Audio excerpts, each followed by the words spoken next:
বলিয়া গালি দেয়, আমার বন্ধুরে আটকুরা বলিয়া গালি দেয়, আমার বন্ধুর ইন্তেকালের পর নাকি আর কোনো মানুষ থাকবে না, আমার বন্ধুর নাম লোয়ার মতো। ও জিবরাইল যাও যাও আমার বন্ধুরে যাইয়া এখান থেকে শুনাইয়া যাও, ইন্না শানিআকা হুয়াল আবতার। জিবরাইল আলাইহিস সালাতু ওয়াস সালাম আয়াতখানা নিয়া আল্লাহর হাবিবকে হেলান দিয়া অবস্থায় কাবার এখানে পাইলেন, সাথে সাথে আসিয়া বলে, ওগো পয়গম্বর আপনি কষ্ট নেবেন না, আপনি কষ্ট নেবেন না, আপনি নির্বংশ হবেন না। আপনারে যারা গালি দিল, আপনার শত্রু যারা, তারাই হবে এই পৃথিবীর বুকে নির্বংশ, তাদের নাম লনেওয়ালা কোনো মানুষ খুঁজিয়া পাওয়া যাবে না, তাদের কোনো বংশ থাকবে না। আপনার দ্বারা এই কথাটা বলিয়া গালি দেয়, আপনার বংশ থাকবে না, আপনার নাম লনেওয়ালা মানুষ থাকবে না। আল্লাহ বলেন না না না, ইন্না শানিআকা, ইন্না নিশ্চয় শানিআকা। ওগো পয়গম্বর আপনার শত্রু যারা, আপনার বিরুদ্ধাচরণ করেছে যারা, আবতার তারাই হবে আবতার, তারাই হবে নির্বংশ, তারাই হবে লেজ কাটা। বলুন তো এই আয়াতের সাথে আমাদের বর্তমান সমাজের মিল আছে না না? অর্থাৎ আমাদের সমাজে আমরা প্রত্যেকটা মানুষ আমাদের নামের আগে আগে মুহাম্মদ শব্দটা প্রয়োগ করে কি করি না? কথা কই না, আছে না নাই? আমরা বলি মুহাম্মদ আব্দুল্লাহ, মুহাম্মদ লতিফ মাস্টার, মুহাম্মদ রুকনুদ্দিন, মুহাম্মদ আব্দুর রহমান বলি কি বলি না?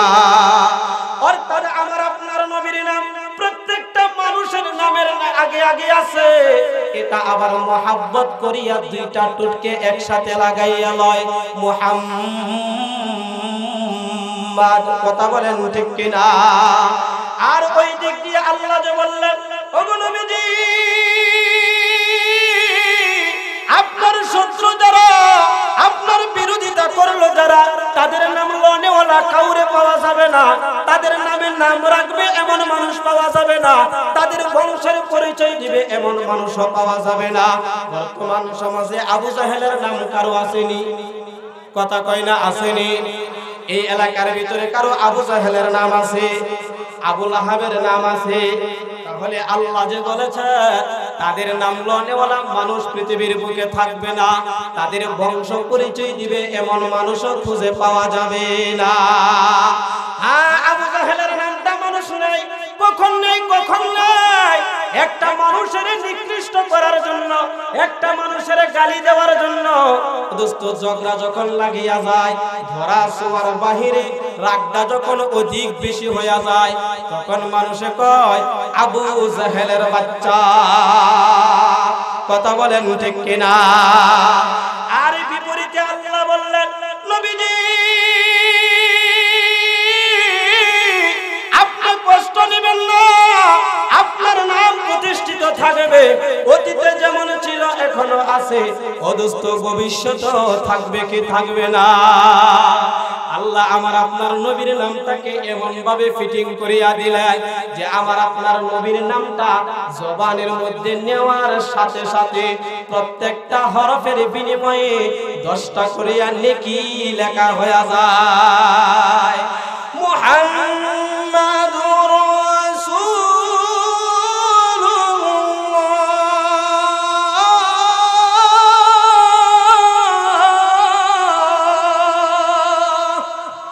কুরআনুল কারীমের আয়াত সূরা ফাতিহার শেষের দিকে এই আয়াতটা দোস্ত মুহাম্মদ শব্দের ভিতরে জয়টা হরফ আছে, একটা হরফ পড়লে 10টা করে নেকি ঢুকিয়া যায়। চিল্লায় বলেন সুবহানাল্লাহ।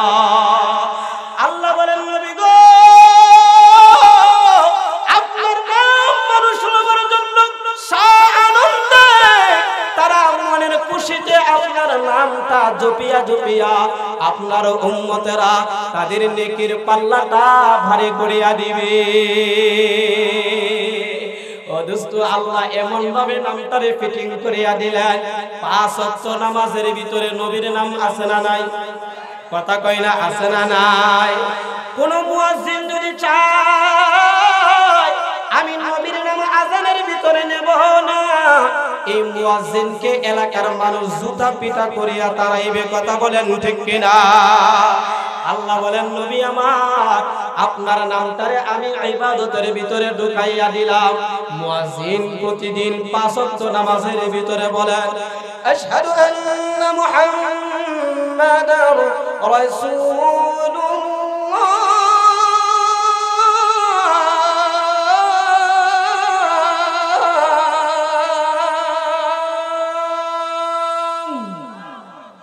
আশহাদু আন্না মুহাম্মাদার রাসূলুল্লাহ।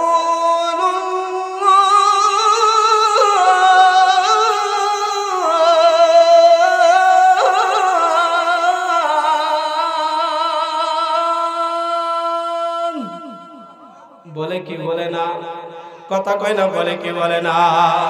দুইটা টুককে একসাথে লাগাইয়া ভালোবাসার খাতিরে চুম্বন দিয়া আল্লাহ এমন ভাবে নবীর নামটাকে ফিটিং করিয়া দিল। শুধু এটাই নয় রে ভাই, নামাজের ভিতরে নবীর নাম আছে না নাই? আত্তাহিয়াতুর ভিতরে ও দোস্ত, এই আত্তাহিয়াতু যদি চাকরিত ভাবে হোক আর যেমনি হোক যদি কেহ সারিয়া দেয় তাহলে তারা নামাজি হবে না। আল্লাহ বলেন নবী আমার আপনার নামটারে এমন ভাবে ঢুকাইয়া দিলাম, আত্তাহিয়াতু লিল্লাহি ওয়াস সালাওয়াতু ওয়াত তাইয়্যিবাত, আসসালামু আলাইকা আইয়ুহান নাবিয়্যু ওয়া রাহমাতুল্লাহি ওয়া বারাকাতুহু, আসসালামু আলাইনা ওয়া আলা ইবাদিল্লাহিস সালিহিন, আশহাদু আল্লা ইলাহা ইল্লাল্লাহু ওয়া আশহাদু আন্না মুহাম্মাদ আসনানা। আল্লাহ বলেন নবী আমার আপনার নাম তারা আযানের ভিতরে নেবে, আপনার নাম তারা নামাজের ভিতরে নেবে। যদি আপনার নাম সেখানে না নেওয়া হয় তাহলে তাদের নামাজ আমার দরবারে কবুল হবে না। যদি আযানের ভিতরে আপনার নামটা উচ্চারিত করা না হয় তাহলে এই আযান আরশে আজিম পর্যন্ত পৌঁছবে না। ও দোস্ত, এই নবীজির শাফায়াত আমাদের দরকার আছে না নাই? নারায়ে তাকবীর, নারায়ে তাকবীর। শুধুই নবীর ওসিলাতে আসলা মানুষ দুনিয়াতে, তিনি না হইলে আজি আসতুকে কেউ ভুবনে। নবী বিনে কে তোরাবে ফুল সিরাত মিজানে, নবী বিনে কে তোরাবে ফুল সিরাত মিজানে।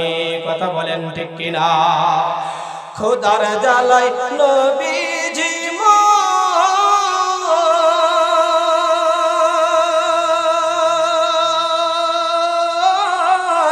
বেঁধেছিলেন পেটে পাথর, কাতর হয়ে মাঝে মাঝে পড়ে যেতেন জমিনে, কাতর হয়ে মাঝে মাঝে পড়ে যেতেন জমিনে।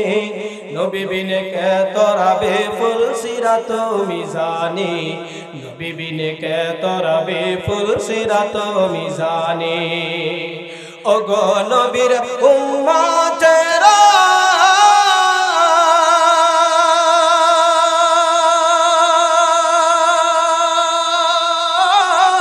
হইয়া জিদি সে হারা,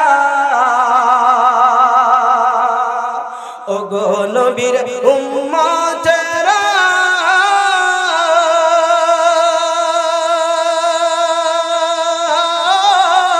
হইয়া জিদি সে হারা।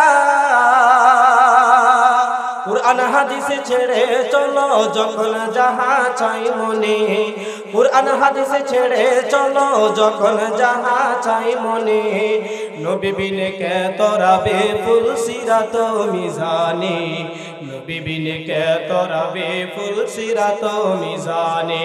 চিল্লা বলেন কথা ঠিক কিনা? তাহলে আল্লাহ রাব্বুল আলামিন বলেন, ওগো নবীজি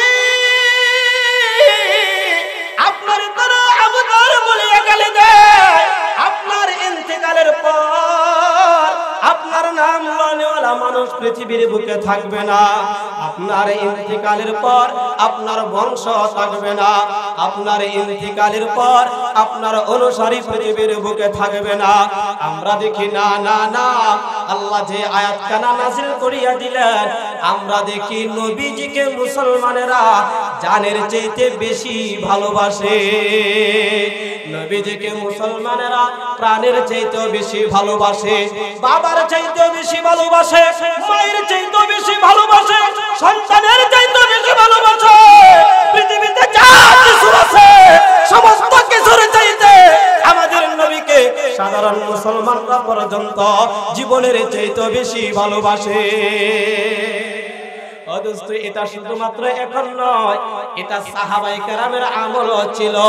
নবীজি জীবিত থাকা অবস্থায় নবীজিকে বাঁচানোর জন্য হযরত আবু বকর সিদ্দিক রাদিয়াল্লাহু তাআলা আনহু হিজরতের সময় গাড়ি সোরের দিকে যখন যায়, হযরত আবু বকর একবার সামনের দিকে যায়, একবার পিছনের দিকে যায়, একবার ডানে যায় আর একবার বামে যায়। নবী আমার জিজ্ঞাসা করে, আবু বকর আপনি এমন করতেছেন কেন? একবার ডানে যান, একবার বামে যান, একবার সামনে যান আর একবার পিছনে যান, তার কারণটা কি? হযরত সিদ্দিক আকবর বলে, ইয়া রাসূলুল্লাহ ইয়া হাবিবাল্লাহ, আমি যখন ডান দিকে থাকি আমার মনে হয় সামনের দিক থেকে কোন শত্রু আপনার উপরে আক্রমণ করবে, এটা যখন মনের মধ্যে জাগ্রত হয় সাথে সাথে আমি ডান দিক থেকে সামনের দিকে একটা দৌড় মারি। ও ইয়া রাসূলুল্লাহ ইয়া হাবিবাল্লাহ, যখন সামনের দিকে থাকি তখন মনে হয় বাম দিক থেকে কোন শত্রু আপনার উপর আক্রমণ করে কিনা, আমি আবার বাম দিকে চলে যাই। ও নবীজি বাম দিকে যখন থাকি মনে হয় পিছনের দিক থেকে আপনার উপরে আক্রমণ করবে, এই কারণে আমি আবার পিছনের দিকে চলে যাই। আল্লাহর হাবিব বলেন, আবু বকর তাহলে কি তুমি চাও যে আমার শরীরে আঘাত না লাগিয়া সমস্ত আঘাত যেন তোমার শরীরের মধ্যে লাগিয়া যায়? হযরত আবু বকর সিদ্দিক রাদিয়াল্লাহু তাআলা আনহু বলেন, ইয়া রাসূলুল্লাহ ইয়া হাবিবাল্লাহ, আমরা সাহাবীরা জীবিত থাকব আর আমাদের সামনে আপনার শরীরের মধ্যে একটা ফুলের টুকা লাগবে, সাধারণ থেকে সাধারণ কোনো আঘাত লাগবে, এটা আমরা সাহাবায়ে কেরাম সহ্য করতে পারি না। এই জন্য আল্লাহ রাব্বুল আলামিন বলেন, ওগো নবীজি ইন্না শানিআকা হুয়াল আবতার, নবী গো আপনার শত্রু যারা ছিল, আপনাকে আপনার বিরোধিতা যারা ছিল, তাদের কোনো বংশ এই পৃথিবীর বুকে থাকবে না, তাদের নাম লওয়ালা কোনো মানুষ থাকবে না, তাদেরকে ভালোবাসবে তো দূরের কথা। ও দোস্ত আমাদের নবী এখন নাই, নবীজি জীবিত থাকা অবস্থায় হায়াতের জিন্দেগিতে সাহাবায়ে কেরাম যেমন পাগল পারা ছিলেন, রাসূলের ইন্তিকালের পরেও রাসূল দুনিয়া থেকে চলে যাওয়ার পরেও সাহাবায়ে কেরাম রাসূলকে ভালোবাসা ভুলে নাই, ভালোবাসা ভুলে নাই। অদস্ত হযরত বেলাল হাবশী রাদিয়াল্লাহু তাআলা আনহু একজন কালো গোলাম ছিল, গোলাম, এই গোলামি জিন্দেগি থেকে নবীজিও টাকা দিলেন, দিনার দিলেন, দিরহাম দিলেন। হযরত আবু বকরের দিনার আর দিরহামের বিনিময়ে এই গোলামটারে আজাদ করিয়া নিয়া হযরত মদিনা মুনাওয়ারার মুয়াজ্জিন বানিয়েছিলেন। হযরত বেলালের উপরটা ছিল কালো আর বেলালের অন্তরটা দেখিয়া সুস্বাদ দেখিয়া দোস্ত কবুলিয়ত হয় না, কবুলিয়ত হয় একমাত্র দিলের তামান্নার দ্বারা।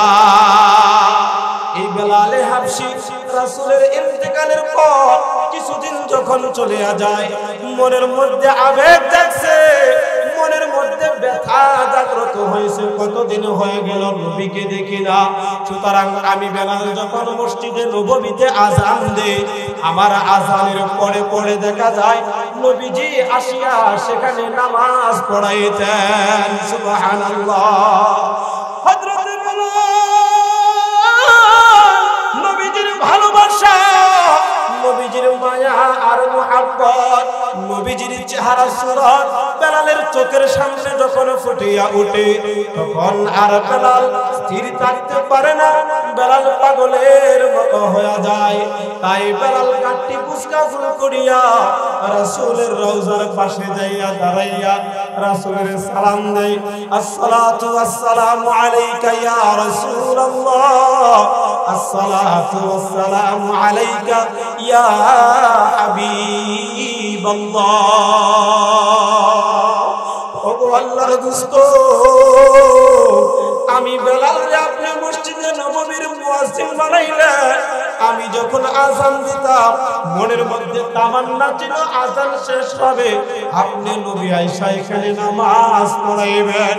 নবী আমার কতদিন হয়ে গেল আপনাকে দেখি না। আমি ঠিকই আযান দেই, কিন্তু আমার আযানের পরে আর নবী আসে না নামাজ পড়ানোর জন্য। হযরত বেলাল রাসূলের মায়া আর ভালোবাসা অন্তরের ভিতরে যতটুকু কাটতে করে নিল, এতটুকু আঘাত করিয়া দিল।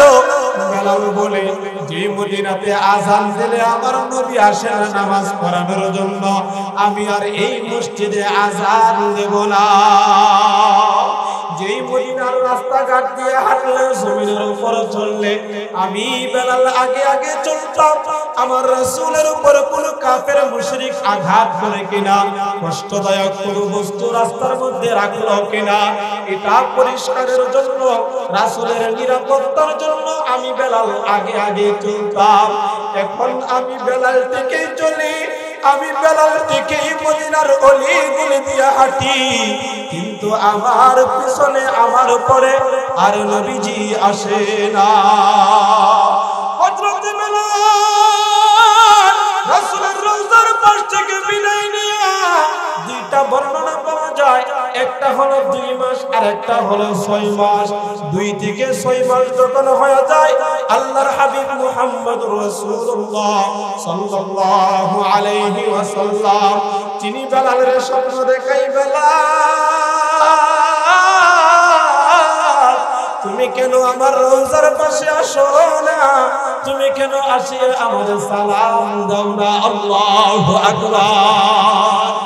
নবীজি বেলালের স্বপ্ন দেখায়, আর বেলাল গভীর রজনীতে স্বপ্ন দেখিয়া ঘুম থেকে উঠিয়া ওযু করিয়া 2 রাকাত নামাজ পড়িয়া এবার মসজিদের নববীর দিকে আন্নামাকা সুর নিয়া রওনা দিয়েছে, মদিনার দিকে আগায়। আর বেলালের কান্না আরো বাড়িয়া যায়, অর্থাৎ মাথার ভিতরে ঢুইকা গেছে একটা মাত্র ধ্যান। নবী আমার ডাক দিয়া বলল, কেন বেলাল তুমি আসো না আমারে সালাম দেওয়ার জন্য? বেলাল তুমি কেন চইলা গেলা, কেন চইলা গেলা? হযরত বেলাল মদিনার দিকে যায়, যত মদিনার নিকটবর্তী হয় বেলালের কান্না আরো বাড়িয়া যায়, আরো বাড়িয়া যায়। অদস্ত মদিনার নিকটবর্তী, মদিনার বাহিরে ছোট্ট ছোট্ট নাবালক বাচ্চারা খেলাধুলা করে। এই নাবালক বাচ্চারা যখন বেলালকে দেখলো, 6 মাস হয়ে গেল বেলাল কেউ দেখে না, 6 মাস হয়ে গেল পয়গম্বর আরবি কেউ দেখে না। এই ছোট্ট ছোট্ট নাবালক বাচ্চাগুলি বেলালকে দেখিয়া বাড়ির দিকে দৌড় শুরু করিয়া দিছে। বাড়িতে যাইয়া মারে ডাক দিয়ে কয়, মা গো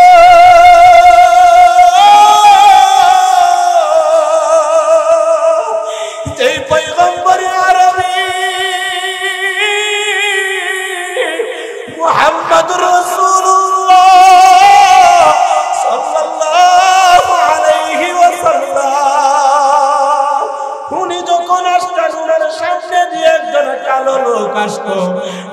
নবীকে অনেক দিন হয়ে গেল দেখি না। আজকে দেখলাম ওই কালো লোকটা মদিনার দিকে চলতেছে, মদিনার মসজিদের দিকে যায়, কিন্তু মগর নবীর দেখি নাই, নবীজিকে পাই নাই। চলো মা মসজিদের নববীতে যাইয়া পয়গম্বর আরবীকে এক নজর দেখে আসি। ছোট্ট ছোট্ট না বলে বাচ্চাগুলি বলে মার কাছে যাইয়া এই কথা বলে, বাবার কাছে যাইয়া এই আবদার জানায়, মা আর বাবা তো জানে পয়গম্বর আরবী দুনিয়াতে না। মা বাবার কথাটা শুনিয়া নবীর কথা মনে হইয়া যায়, তাই তারা তাদের কান্না আসিয়া যায়। নবীজির কথা যত স্মরণ করে মনে হয় যেন নবীজির রওজার পাশে এখানে দাঁড়াইয়া রইছে। মসজিদের নববীতে নবীজি বয়ান করতেছে, সাহাবায়ে কেরাম বসিয়া বসিয়া শুনতেন। অদৃষ্ট নবীজির কথা শুনিয়া সাহাবায়ে কেরামের দিলের ভিতরে এই আকাঙ্ক্ষা জাগ্রত হয়। সাহাবায়ে কেরামও কান্দে, ছেলে মেয়েগুলিও কান্দে, কি দিয়া তাদেরকে বুঝ দিবে? তারা সন্তান কোলে নিয়ে মসজিদের নববীর দিকে রওনা দেয়। আর হযরত বেলাল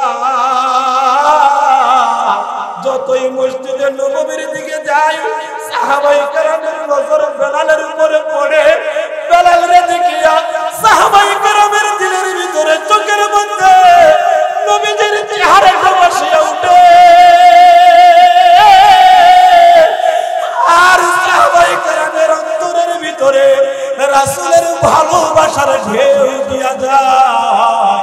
তাই তারা আর স্থির থাকতে পারে না, সবাই কান্না শুরু করে দেয় নবীজির কথা স্মরণ করিয়া। ও দোস্ত, এই মাঠ থেকে রাসূলের ভালোবাসায় চোখের পানিগুলি ছাইরা দিয়া এখন আপনারা কাঁদিতে থাকবেন।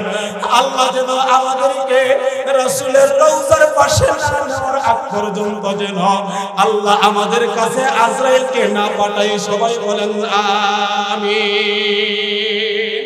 হযরত বেলাল মসজিদের নববীর দিকে যায়, সাহাবায়ে কেরাম বেলালরে দেখে সাহাবায়ে কেরাম কান্দে। বেলাল সাহাবায়ে কেরামরে দেখা বেলালের কান্না আরো বাড়িয়া যায়। বেলাল মাটির দিকে তাকায়, বেলাল গাছের দিকে তাকায়, মাটির দিকে তাকায়, আর মনের মধ্যে কল্পনা গুলি জাগিয়ে ওঠে। এই মাটি নিয়ে আমি যখন হাঁটতাম, আমার সাথে সাথে নবীজিও হাঁটতো। আমি যখন গাছের সাইডে যাই, ওই গাছের পাড় দিয়ে আমার নবীজি যখন যাইত, গাছগুলিও আমার আপনার নবীর সালাম জানাইতো। সালাতু সালাম গোয়া আমার দরুদ সালাম গোয়া আমার কইও নবী মুস্তাফা, তোমরা যদি যাও গো মদিনা, তোমরা যদি যাও গো মদিনা, মদিনা শরীফের মাটি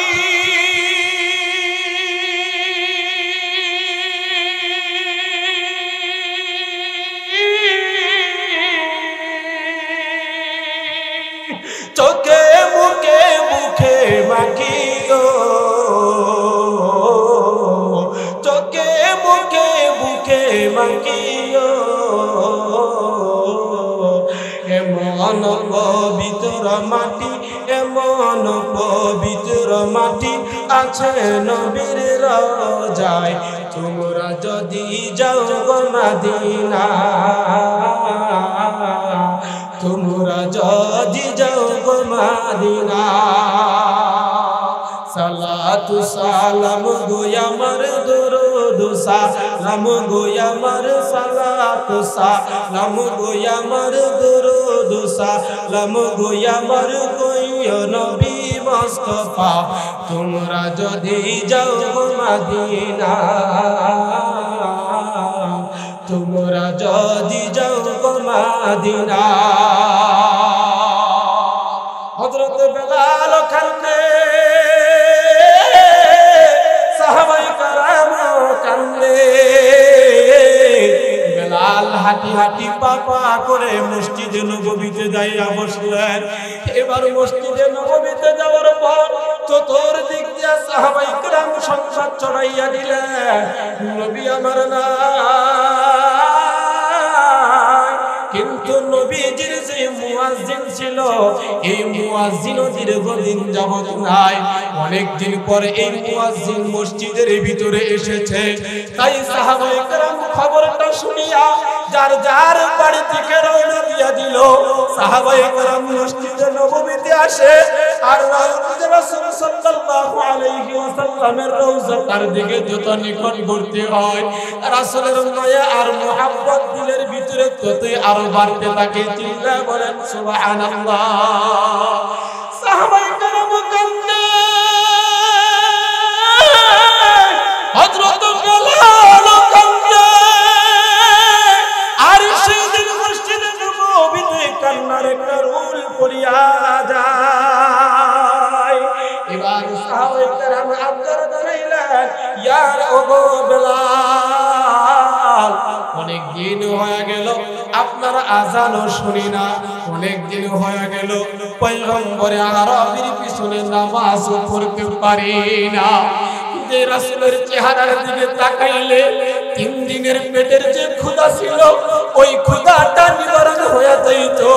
যে রাসূলের চেহারার দিকে তাকাইলে কাফের মুশরিকরা যত নির্যাতন করেছে, এই চেহারার দিকে এক নজর তাকাইলে শরীরের সমস্ত ক্লান্তিগুলি দূর হইয়া যাইত।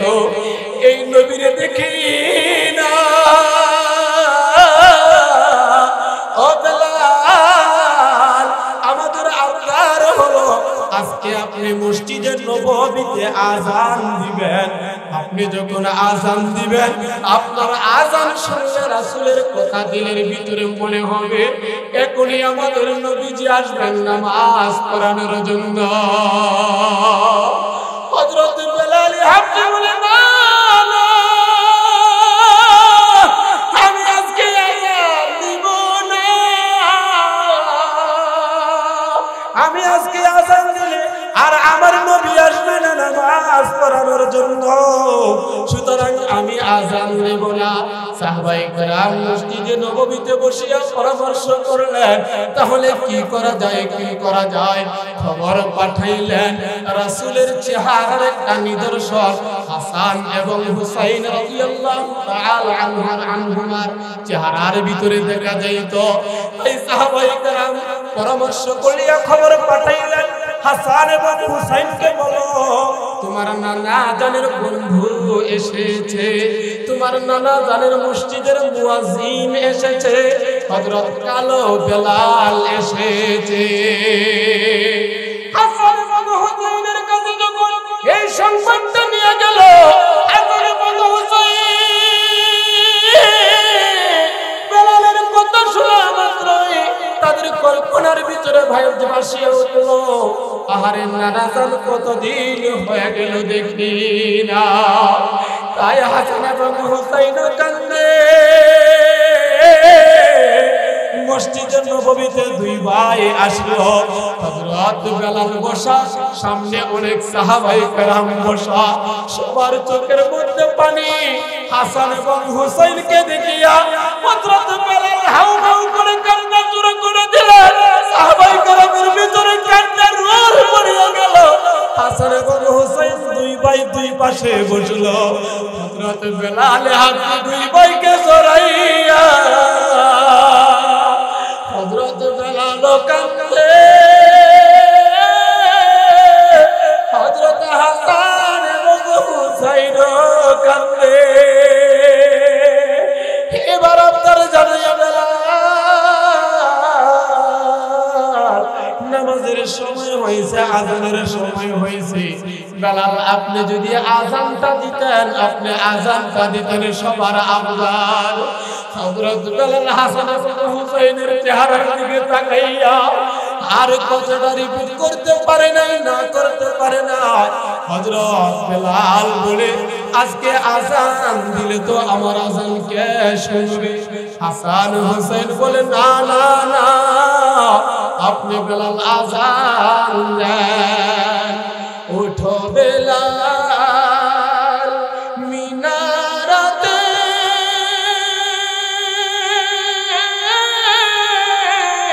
সময় বয়ে যায় আজান দাও মধুর সুরে শুনবার মনে চায় বেলাল বলে আজান দিলে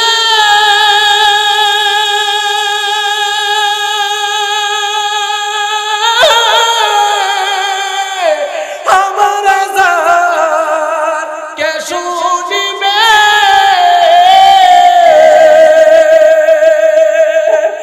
নবী নাই যে দুনিয়াতে হযরত বেলাল হাবশী এবার কথা বলিয়া মসজিদের মিনারাতে যাইয়া যখন দাঁড়াইয়া আল্লাহু আকবার আশহাদু আল্লা ইলাহা ইল্লাল্লাহ আশহাদু আন্না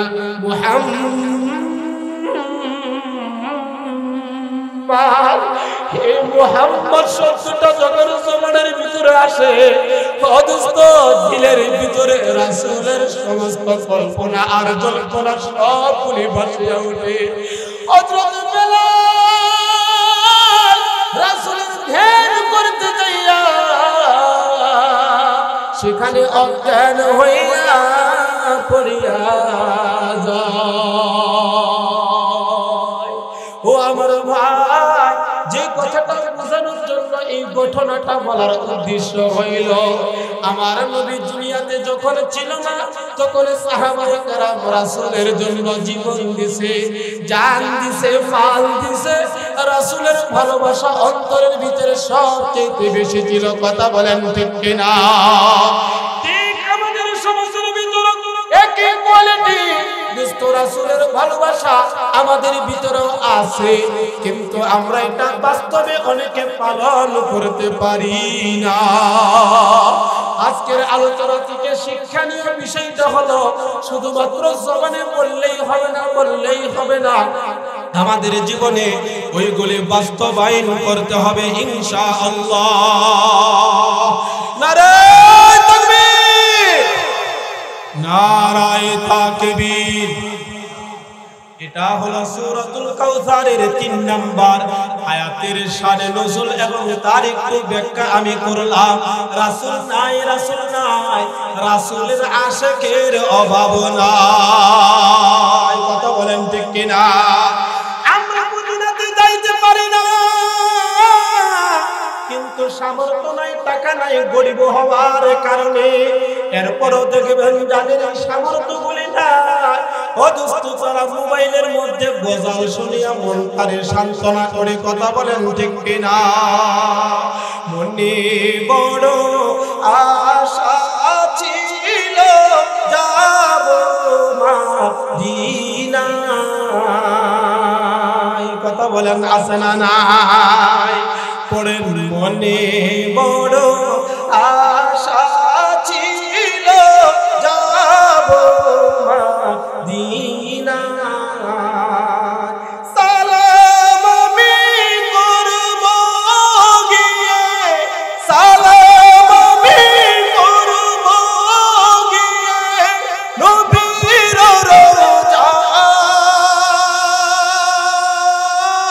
রোজায় মনে বড় আশা ছিল পড়েন না পড়েন মনে বড় আশা ছিল আরব সাগর পারি দেব নিকো আমার তরি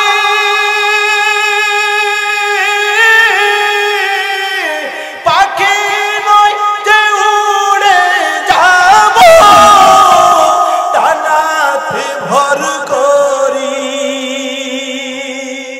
আশায় যে সম্বল নাই আশায় যে সম্বল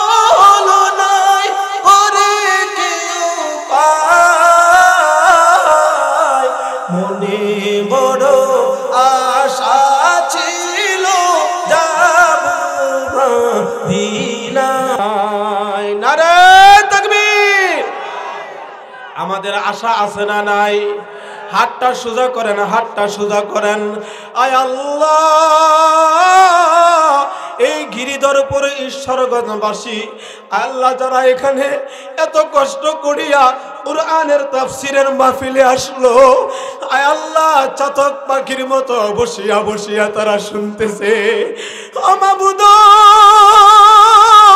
মুসাফির অবস্থায় তোমার দরবারে বলিয়া যায়, আমরা যারা মক্কা মদিনায় যাইতে পারলাম না, আল্লাহ মক্কা মদিনা যাওয়ার সবাইর তৌফিক দান করুন। সবাই বলেন আমিন।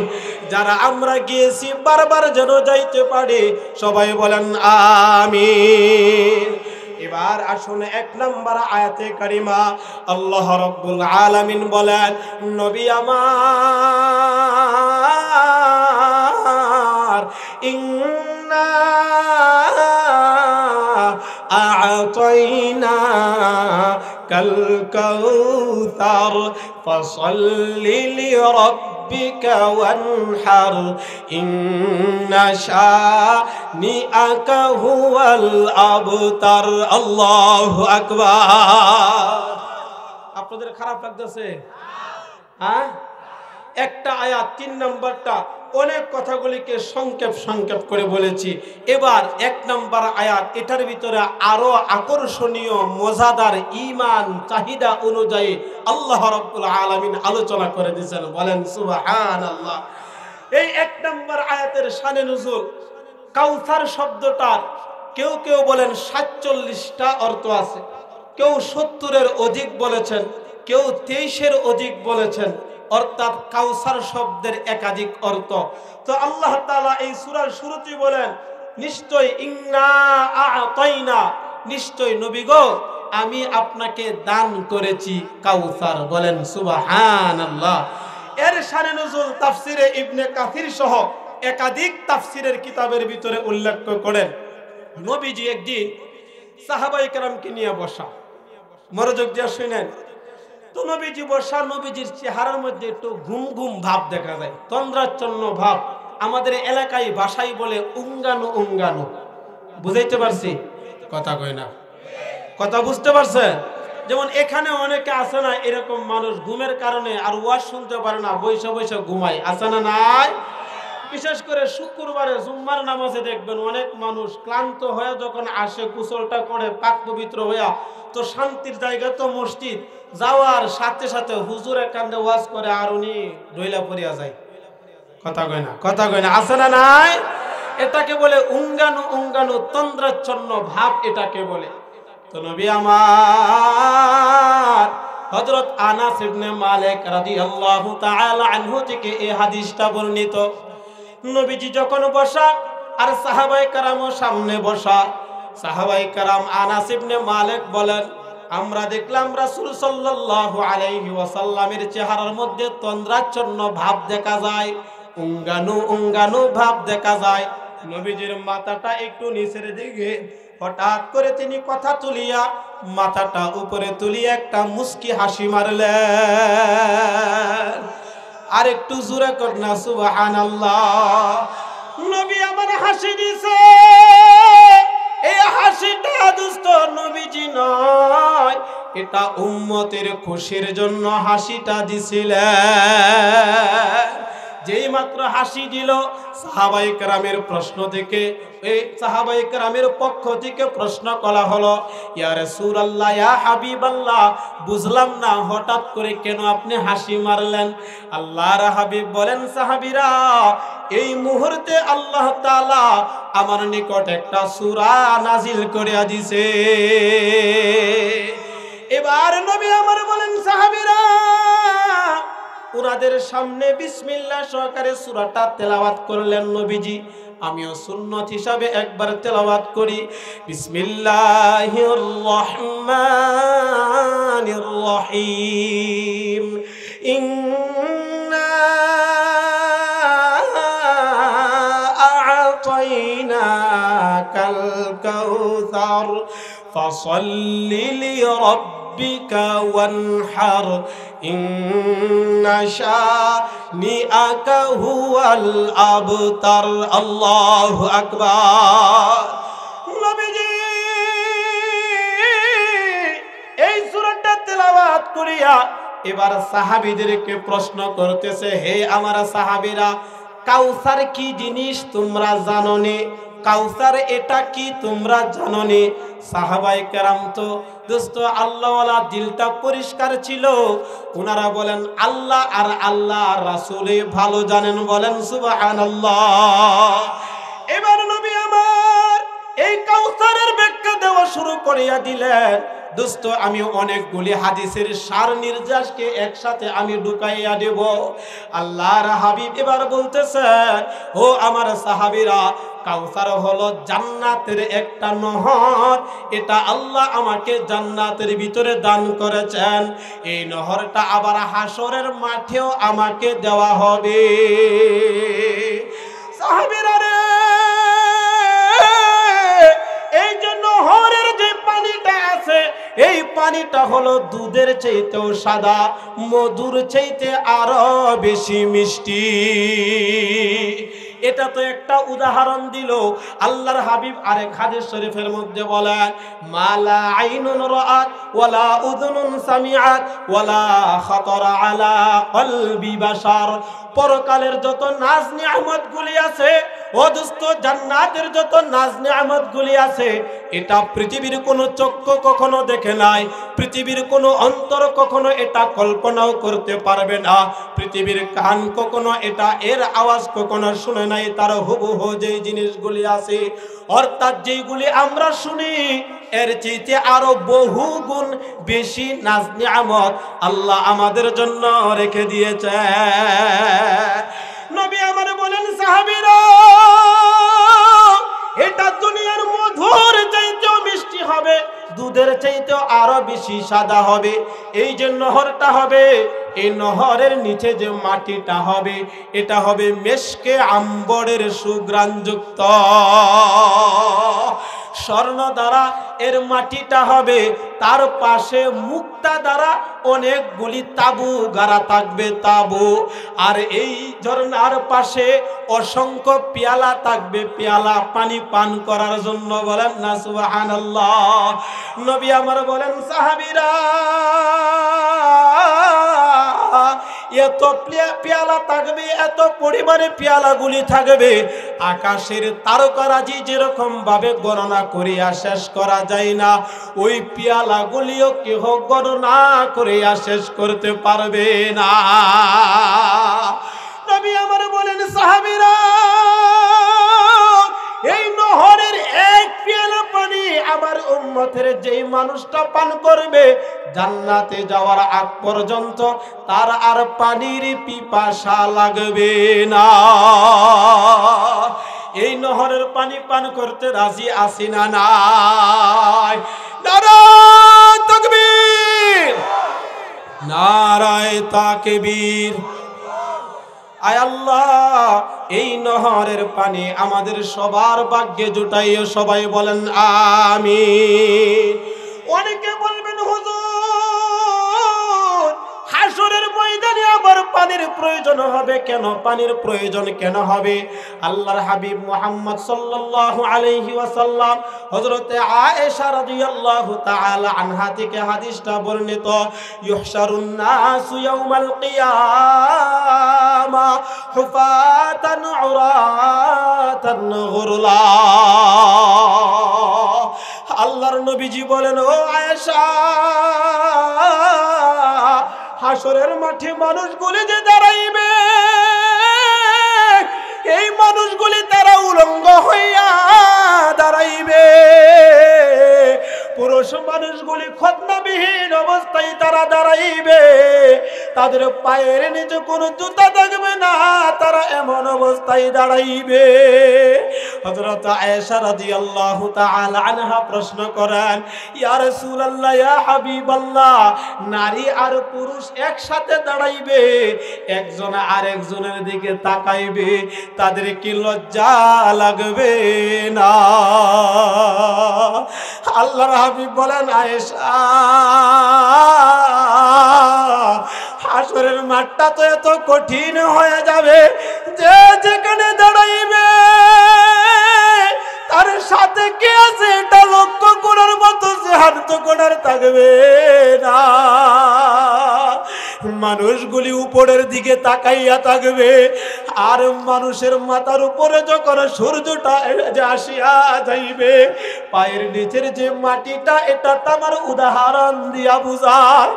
আসলে তো এটা তামার মতো হবে না, তামার চাইতে আরো ভয়ানক হয়ে যাবে। এমন পরিস্থিতির ভিতরে মানুষের তাপে কলিজাটা শুকাইয়া যাবে, অদুষ্ট সূর্যের আলোর কারণে, গরমের কারণে নিচ দিয়া তাপগুলি উঠতে থাকবে, উপর দিয়ে আবার তাপগুলি দিতে থাকবে। এমন সময় মানুষের কলিজাটা শুকাইয়া যাবে, মানুষগুলি আত্মচিৎকার করতে থাকবে, পানি পানি। আর সেই দিন এই হাসরের ময়দানে আল্লাহর হাবিব মুহাম্মদ রাসূলুল্লাহ সাল্লাল্লাহু আলাইহি ওয়াসাল্লাম বলেন, এমন কঠিন সময় আমি আমার উম্মতদেরকে এই হাউজে কাউসারের নিকটে তারা দল বাঁধিয়া বাঁধিয়া আসবে। আমি নবীজি তাকাইয়া তাকাইয়া দেখব আমার উম্মত গুলি উটের পালের মতো দল বাঁধিয়া আসিয়া পানি পান করিয়া তারা জান্নাতে চলিয়া যাবে। ও আমার ভাই, হাসরের এই কঠিন ময়দানে আমার আপনার নবীকে মাকামে মাহমুদ দান করা হবে, সবচেয়ে আরামের জায়গা। সেই দিনও আমার আপনার নবী এখানে আরামের জায়গায় থাকবেন না, উম্মতের মায়াই তিনটা জায়গার ভিতরে দৌড়াদৌড়ি করবে, উম্মতের মায়াই তিনটা জায়গার মধ্যে দৌড়াদৌড়ি করবে। আল্লাহ রাসূলের একজন সাহাবী বলেন, ইয়া রাসূলুল্লাহ, ইয়া হাবিবাল্লাহ, হাসরের ময়দানে এত বড় মাঠে আমরা আপনারে কোথায় খুঁজিয়া পাবো গো? নবী আমার বলেন, ও আমার সাহাবী, আমি তিনটা জায়গার ভিতরে থাকবো। এক নাম্বার হলো আমি দাড়ি পাল্লার নিকটে থাকবো, আমি চেষ্টা করব আমার উম্মতদের নেকির পাল্লাটানি একটু ভারী করা যায়। ও আমার সাহাবীরা, ওই জায়গার ভিতরে যদি আমারে না পাও, তাহলে আমারে পাইবা পুলসিরাতের কিনারায়। ওই জায়গায় যদি আমারে না পাও, তাহলে আমারে পাইবা তোমরা হাউজে কাউসারের নিকট। আল্লাহর হাবিব বলেন, এই হাউজে কাউসারের এক পেয়ালা পানি যেই মানুষের নসিবে জুটলো, এই মানুষটা আর জাহান্নামে যাবে না। এই মানুষটা এই জায়গা থেকে আর তার পানির পিপাসা লাগবে না, তারা সরাসরি জান্নাতের দিকে রওনা হয়ে যাবে। এই হাদিসটা বর্ণনা করতে যাইয়ে বলেন, মানুষগুলো যখন আসবে হাউজে কাউসারের পানি পান করার জন্য, তখন একদল মানুষ যখন হাউজে কাউসারের দিকে আসতে থাকবে, তখন হাউজে কাউসার আর ওই উম্মতগুলির মধ্যস্থলে একটা পর্দা পড়িয়া যাবে। তখনই আল্লাহর হাবিব তাকাইয়া দেখবেন, নবী আমার বলবেন, আল্লাহ, আগে যারা পানিগুলি পান করছিল তারাও আমার উম্মত, এখন যারা আসলো তারাও আমার উম্মত, কিন্তু এখন কেন পর্দাটা পড়িয়া গেল?